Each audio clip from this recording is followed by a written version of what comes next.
एक मुलाकात ऐसी शख्सियतों के साथ जिन्होंने दिया है अपने जीवन को एक नया मुकाम। रूबरू कराएंगे ऐसी कुछ हस्तियों के साथ एक खास शख्सियत के साथ मुलाकात जयदेव पटेल के साथ नंबर 1 इंडिया न्यूज पर। नमस्कार व्यूअर्स, मैं हूं जयदेव पटेल और आप देख रहे हैं नंबर 1 इंडिया न्यूज। आपका एक बार फिर स्वागत है एक खास शख्सियत के साथ मुलाकात प्रोग्राम में। आज का प्रोग्राम मैं महाराष्ट्र की राजधानी मुंबई से कर रहा हूं और आज हम बात करेंगे केंद्रीय बजट 2023 को लेकर महाराष्ट्र को क्या मिला और महाराष्ट्र सरकार की उम्मीदों पर यह बजट कितना खरा उतरा और साथ ही महाराष्ट्र अब तक कितना इन्वेस्टमेंट आ चुका है और आगे आने वाले दिनों में और कितना इन्वेस्टमेंट आने की उम्मीद है। इसी पर ज्यादा बात करने के लिए हमारे साथ खास मेहमान है महाराष्ट्र के उद्योग मंत्री उदय सामंत। उदय सामंत जी, आपका बहुत बहुत स्वागत है आज हमारे प्रोग्राम। उदय सामंत जी, आपसे मेरा पहला सवाल है कि गैर भाजपा शासित जो राज्य हैं उनका यह मानना है कि उन्हें इस बजट में कुछ नहीं मिला 2023 की केंद्रीय बजट में। ऐसे में महाराष्ट्र सरकार की उम्मीदों पर कितना खरा उतरा है बजट? नहीं, ये जो बजट है वो मेरे ख्याल से आम आदमी का बजट है, क्योंकि यहाँ ये भाजपा शासित प्रदेश है, वहाँ भाजपा शासित प्रदेश नहीं है। ये देखकर ये बजट नहीं किया है, क्योंकि जहाँ जहाँ डेवलपमेंट करना चाहिए वहाँ वहाँ निधि की उपलब्धता करके दी है। अभी महाराष्ट्र में मेरे ख्याल से जो आज तक रेलवे में नहीं हुआ, वो रेल भी शुरू हो गई है। रेल के इंफ्रास्ट्रक्चर के लिए 13,500 करोड़ रुपया दे दिया है। और मेरे ख्याल से ये जो पूरा बजट है वो आम आदमी का बजट है, और जो अभी विरोधक है वो विरोध करेंगे, क्योंकि उनको उनका विरोध करना ही काम है। आज तक उन्होंने यही किया है, डेवलपमेंट के बारे में कुछ भी नहीं सोचा है। तो एक अच्छा बजट होने के बावजूद भी ये गलत बजट है, ये अच्छा बजट नहीं है। ये विरोधी जो विरोधी लोग हैं उनकी राजनीति है। उदय सामंत जी, आप उद्योग मंत्री हैं और महाराष्ट्र में इन्वेस्टमेंट लाना आपकी एक अहम जिम्मेदारी भी है। ऐसे में अब तक कितना इन्वेस्टमेंट महाराष्ट्र में आ चुका है और कितना इन्वेस्टमेंट आप आने वाले दिनों में महाराष्ट्र में आने की उम्मीद करते हैं? एक तो आपको मालूम रहेगा कि पिछले महीने में हम दावोस गए थे, स्विट्जरलैंड गए थे मुख्यमंत्री एकनाथ शिंदे साहब के नेतृत्व में, और वहाँ 1,40,000 करोड़ का हमने एमओयू किया है, जो मेडिसिन सेक्टर में इंडस्ट्री आने वाली है, इंजीनियरिंग सेक्टर में आने वाली है, इलेक्ट्रिकल व्हीकल के सेक्टर में आने वाली है, हाइड्रोजन सेक्टर में आने वाली है। और इससे मेरे ख्याल से 1,00,000 रोजगार जो है वो जनरेट होगा, डायरेक्टली इनडायरेक्टली। और इससे आगे जाके भी हिंदुजा ग्रुप अभी 25,000 करोड़ का इन्वेस्टमेंट कर रहा है।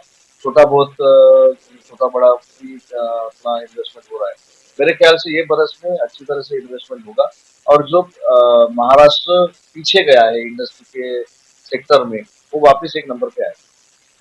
उदय सामंत जी, एक लॉन्ग टर्म अगर विजन की बात करें तो इन्वेस्टमेंट समिट चल रहे देश में अलग अलग जगहों पर और सारे राज्य कहीं न कहीं इसके अंदर अपनी तरफ से कोशिश कर रहे हैं कि वो अपना बेस्ट दे। ऐसे में इस कंपटीशन के दौरान महाराष्ट्र कहाँ पे खड़ा हुआ आप देखते हैं महाराष्ट्र?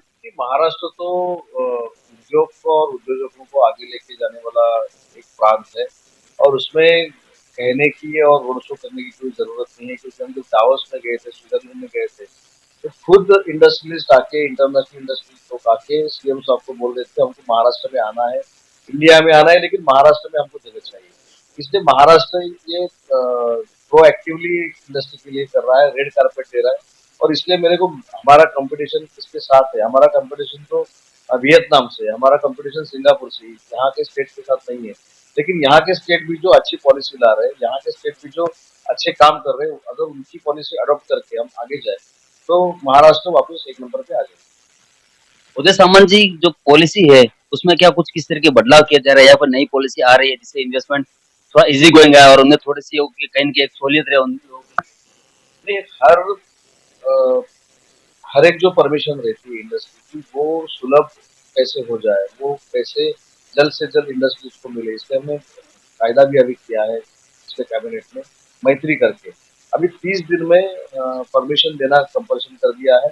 और दूसरा, जो उनको जो फैसिलिटी रहेगी, जो स्मॉल स्केल इंडस्ट्री है, जो मेगा प्रोजेक्ट ला रहे हैं, जो अल्ट्रा मेगा प्रोजेक्ट ला रहे हैं, उनको भी कैसा रेड कार्पेट देना है, उनको कैसा ज्यादा से ज्यादा इंसेंटिव देना है, सब्सिडी देना है, इसके बारे में हमारा सोच चालू है। अभी नया आईटी पॉलिसी आ रहा है, इलेक्ट्रिकल व्हीकल पॉलिसी आ रहा है, डेटा सेंटर पॉलिसी आ रहा है, टेक्सटाइल पॉलिसी आ रहा है, मेरे ख्याल से अभी हाइड्रोजन पॉलिसी आ रहा है।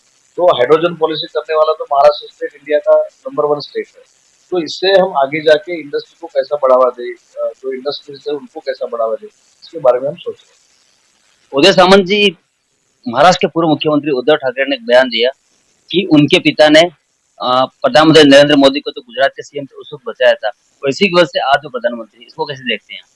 नहीं, ये मेरे ख्याल से राजनीति उसके ऊपर करना ठीक नहीं है, क्योंकि वंदनीय बाला साहब थे। बाला साहब ने ये बोले थे, ये सब देश को मालूम है, महाराष्ट्र को मालूम है, गुजरात को भी मालूम है। लेकिन उसकी राजनीति करने में क्या फायदा है? वो सीएम थे, अभी पीएम बन गए। तो ठीक है ना, बाला साहब ने तब बोला था, ये सही बात है। और बाला साहब ये क्या महाराष्ट्र का नेतृत्व नहीं था, वो पूरे देश का नेतृत्व था।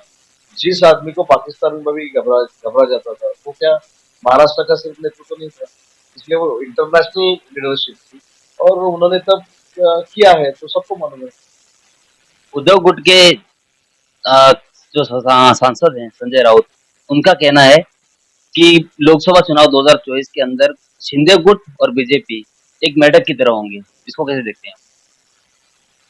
मेरे ख्याल से सेंट्रल में भी वापिस नरेंद्र जी मोदी आएंगे, और जो जगह हमने यहाँ जीती है, उससे ज्यादा बाला साहब की शिवसेना और बीजेपी यहाँ जीतेगा। तो वैसे समझ आपने हमारे लिए समय निकाला, उसके लिए आपका बहुत बहुत धन्यवाद।